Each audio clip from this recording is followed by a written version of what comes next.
Hi, I'm Weiser Cornell, and this is Support for Stressful Times. What a pleasure it is to spend some time with you today because, yes, I really feel a lot of stress. And maybe you do too, from these times we're living in. So much uncertainty on so many levels, so many huge problems and issues that are facing our society.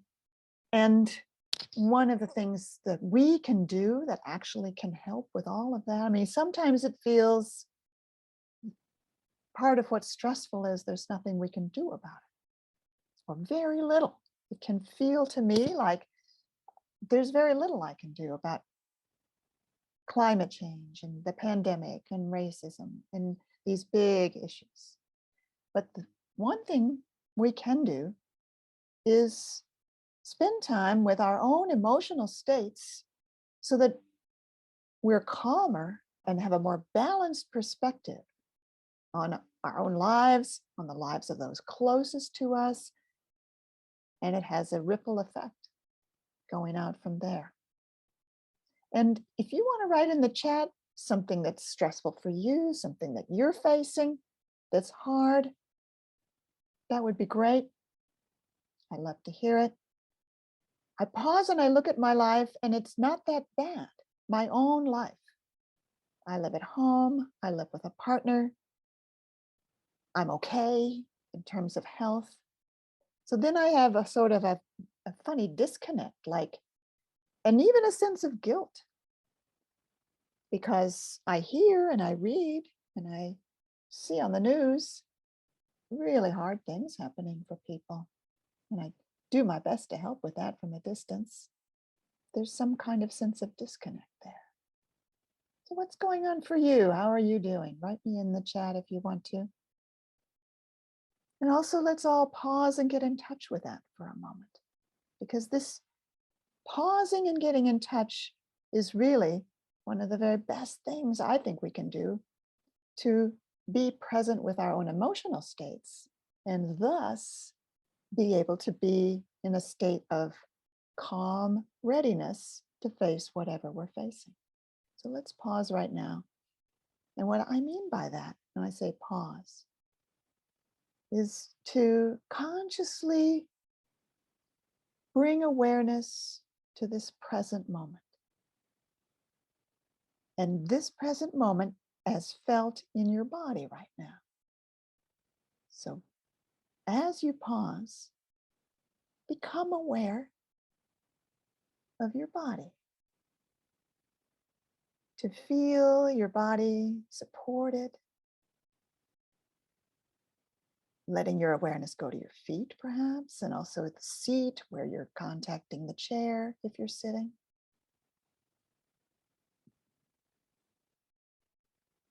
Any place else where your body's in touch with something, maybe your back, maybe your elbows, and just being aware of those sensations of touch. Being aware of your breathing, not to change it or say there's anything wrong with your breathing, but just feeling. Here I am. My breathing. And then also being aware inwardly, like there's an inner area to your body. There's your throat. And sometimes when we're stressed, maybe the throat gets tight. So how is it now? And there's your chest. Sometimes when we're stressed, something can show up in the chest, heart feeling heavy. How is that now? And how about your abdomen, stomach, solar plexus? How is that now? And not to say that you should be feeling bad. I mean, what you find as you bring awareness to your body might be something enjoyable. Might feel open, pleasant, relaxed, calm. That would be okay too. What we find when we pause, we don't know. It's unexpected. It's a discovery. And this kind of pausing and checking in is very helpful. You could do it throughout your day. It helps stay in balance. One thing that can happen in stressful times is that things start coming at us too quickly. My kids are home from school, and I've got a deadline at work, and I just got a medical diagnosis. Too much. And so it's especially important and helpful to just pause and check in. How am I right now? You know, your body is always ready to tell you how you are, to show you how you are. It's like checking on you, like taking your pulse. How am I right now? What's the pulse of how I am right now? Or like checking on your inner weather. Is it stormy inside? Is it a sunny day? Taking a look in the chat, Mario Ramon writes, something really stressful for me is in sports, in my muscular injuries. Yes, it does sound difficult. So there's your injuries themselves, which might be painful. There's how that having injuries prevents you perhaps from doing what you'd really like to do. And perhaps also there are worried thoughts about what will this mean for my future. I find that's often true of any kind of pain from injury or chronic illness or any kind of symptoms. There's the symptoms themselves, and then there's our worried thoughts about them, what they mean. How long will this last? And you know, there is a way to be present for our worried thoughts. So I'm talking about checking in with your body, pausing and sensing how your body is doing. Is it feeling peaceful or clenched? It's also possible to check in on how your thoughts are doing. Are they feeling peaceful or are they tense, anxious, and so on? And I'm going to be talking about a way to shift your relationship to stressful feelings and stressful thoughts. Sabine writes, too much work and no mistakes allowed. Oh, see, I think you've really put your finger on what was really stressful about that, Sabine. No mistakes allowed. And Pierrette writes, the stress manifests with frequent insomnia. Mm. Mm-hmm. And that may also have to do with those thoughts, right? Does that, because many times it's difficult to sleep if something in us doesn't want to rest in thinking and thinking and thinking about the worries about what's going on. So let's talk about stressful emotions and stressful thoughts. Many of you have heard me say this before, and some of you haven't heard it before. It's so worth repeating because this way of being wants to become a habit for you. Let's say I want it to become a habit for you. This way of being where I'm just about to tell you how to turn toward your stressful emotions and stressful thoughts without trying to push them away, without trying to argue with them, without trying to tell them they're wrong, without trying to feel something else. Just being present to how you are. And here's how it works. First of all, there's this language. It works in other languages too. I know it best in English, but it works in other languages too. And that is to say, I am sensing. I am aware. I am noticing. Something like that. And then what am I noticing? I'm noticing something in me is feeling fill in the blank. Let's say I have a clenching in my throat, a tense throat. I have a tense throat as I think about the trouble in the world. And I say, I am sensing something in me feels tense. And you might want to try that right now. If you've got a stressful emotion like anxiety or sadness or anger, worry, upset, irritated, and so on, scared, try saying, yeah, pause to see if you've got something like that. Try saying, I am sensing something in me feels angry, irritated, upset, afraid. See if that makes a difference.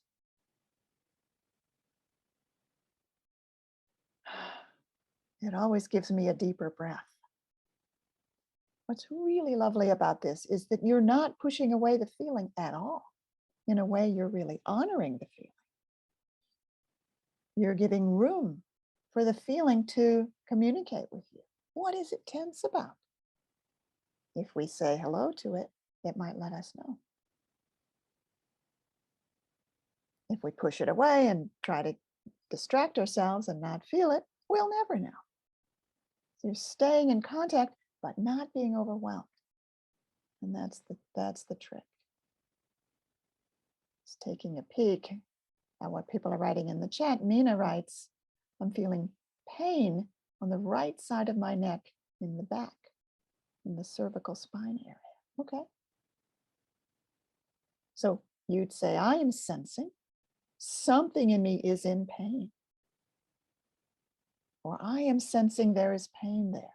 You could say it that way. I'm sensing there is pain there.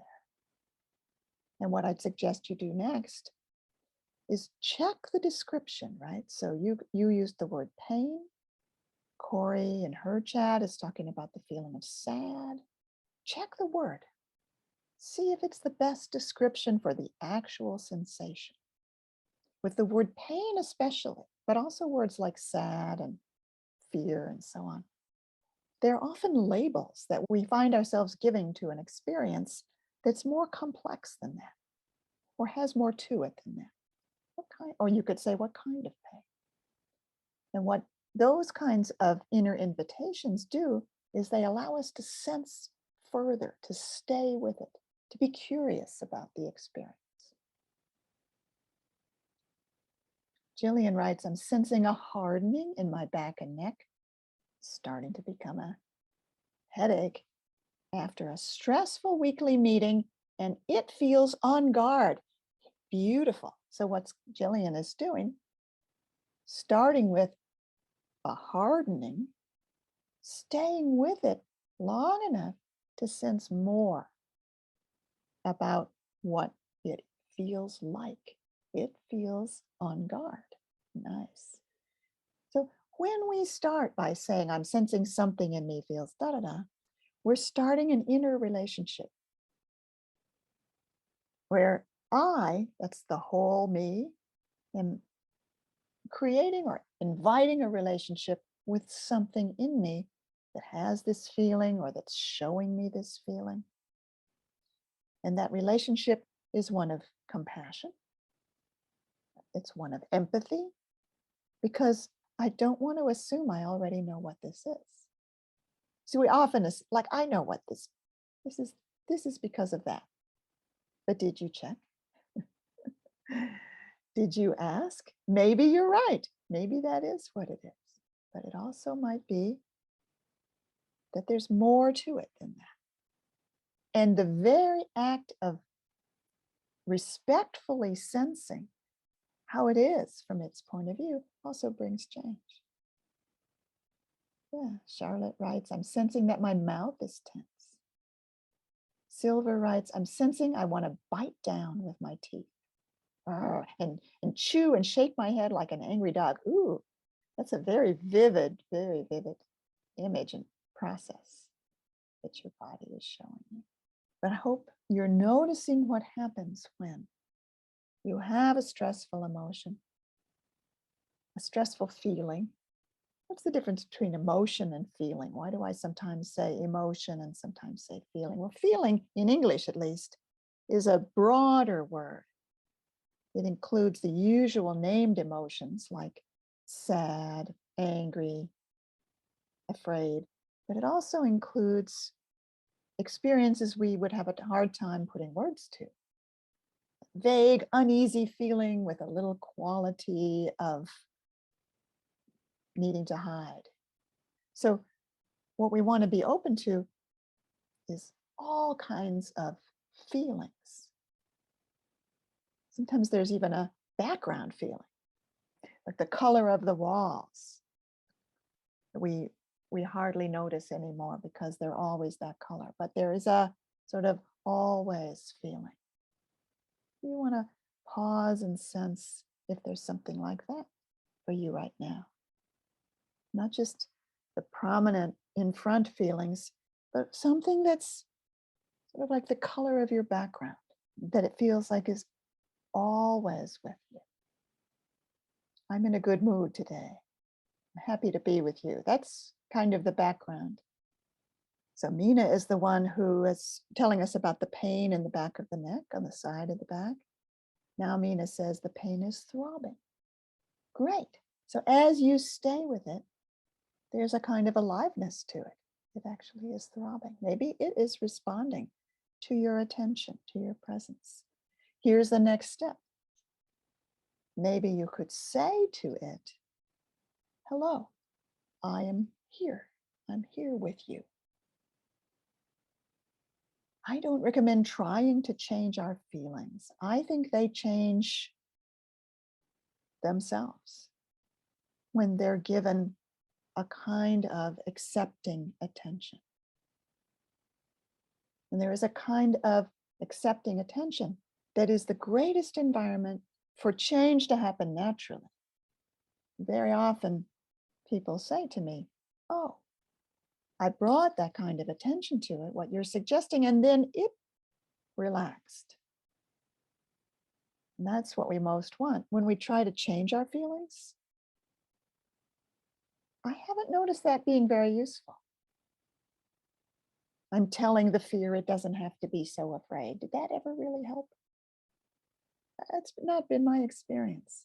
So if I find something in me that's feeling fearful, and that has happened recently, believe me, what I try to do then is say to that place in me, the something in me that's fearful, I really get how fearful you are. I get it. Yeah. And I'm here with you. That it doesn't take away, it doesn't try to take away the feeling. There's a respectful quality. We understand that our feelings and our emotions come for some good reason. Sometimes they're really here to tell us something rather important, to bring attention to something really important. Jenny writes, I've got pain and worried thoughts about the causes. Yeah. So the worried thoughts, we can also use this kind of method slightly changed. Okay, so there's a worried thought. Maybe this means something serious. Okay, maybe this means something serious, might be the worried thought. So I would say, I am sensing something in me that's worried. This means something serious. When it's a thought, I always put in the word worried. That seems to be what thoughts are, worries. Not all thoughts, of course, but this kind of thought, it seems to always be a worry. And using the word worry is very respectful. So I'm sensing something in me worried that this is serious, or something in me worried it's going to get worse, or something in me is worried. It means it's something really awful. And I'm saying hello to that. So what you're being with is the worry. Not trying to decide if it's right or wrong. You'll find out. And you'll respond to what really is the truth when you find it out. But right now, it's simply a worry. that might be keeping you awake at night or causing more stress. So I'm sensing something in me is worried, fill in the blank. And then you say to it, I hear that you're worried. Do you want to tell me more about what worries you so much? So inviting it to tell you more in this inner relationship.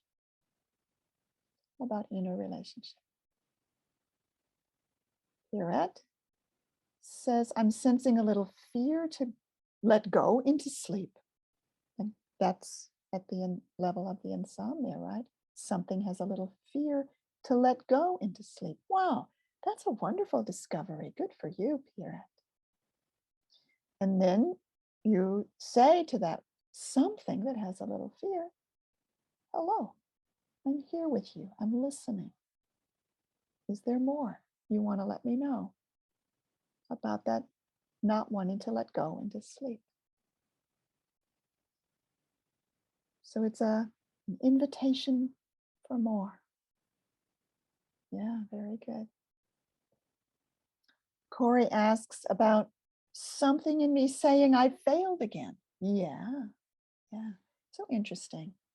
Those parts of us that think they have to tell us the mistakes we've made in the past, or that this thing that's happening right now is somehow to be named failure. It's still a worried part. It has some kind of set of beliefs about what will help you be a good person, what will help you be safe from being attacked or judged by others, perhaps. And the best it can do to try to help with that is to send you accusing messages like you failed again. I find it very sad that this is a part that's trying to help you, but doesn't know how. The best it can do is to send you accusing messages. So the same thing is what I'm sensing something in me that's worried about what it calls a failure. It's worried about something about that. Charlotte writes, I don't know what my mouth will do if it's not tense. I laugh because I feel like you don't actually need to know what it will do. It will do it. It will do it. So maybe whatever that is that's tense in your mouth is tense for some good reason. What's it tense for? Some anxiety or worry, perhaps, or some sense of protectiveness by having to tense up. We don't know. I don't know. You'll find out as you sit down to be with it. I'm sensing something in my mouth is tense. Hello, I'm here with you. And then you sense further. And then what will you discover? And then when you discover that, or maybe even before you discover its reason for being tense, it might like it so much that you're turning toward it that it relaxes already. Then you'll find out. Oh, this is what a non-tense mouth feels like. So we are treating our emotional states, our thoughts, our feelings, our emotions, we're treating them with respect. And what we're doing when we do that is who am I, right? When I say I am sensing, and I'm sensing something in me that's worried, and something in me that's tense. Well, who am I in all of this? Such a important question. I'm the whole self. Something that I call self in presence. Self in presence is not any part of me. It's the ability to turn toward anything inside of me. And that ability develops. So what may happen at first is that you kind of feel small and weak, and your emotions feel big and like they're scary. And if I say hello to my emotions, maybe they'll dominate me, and I'm worried about that. But as you do this practice, the I who can say, I am here, I am sensing, develops, it cultivates. And it gets easier and easier. And wouldn't it be great to live our lives as this calmer self? And what it sounds like is, even though something in me is scared, I'm okay.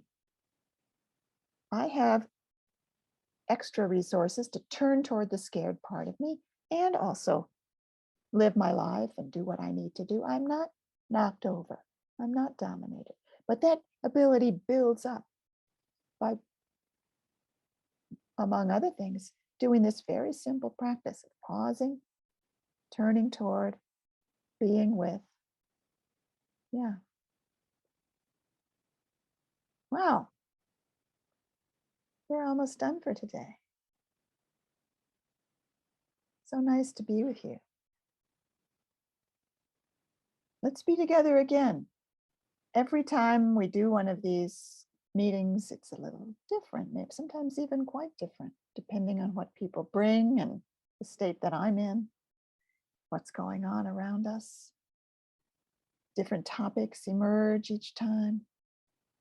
This is the first of the 2022 series of Support for Stressful Times. As we close, I just want to wish you the least stressful time you could possibly have. And whatever's going on for you now, may you know that you can deal with it. It's possible. It's not too much. You can deal with it. You can be with it. You have that power. Thank you so much for being with me today. Bye-bye.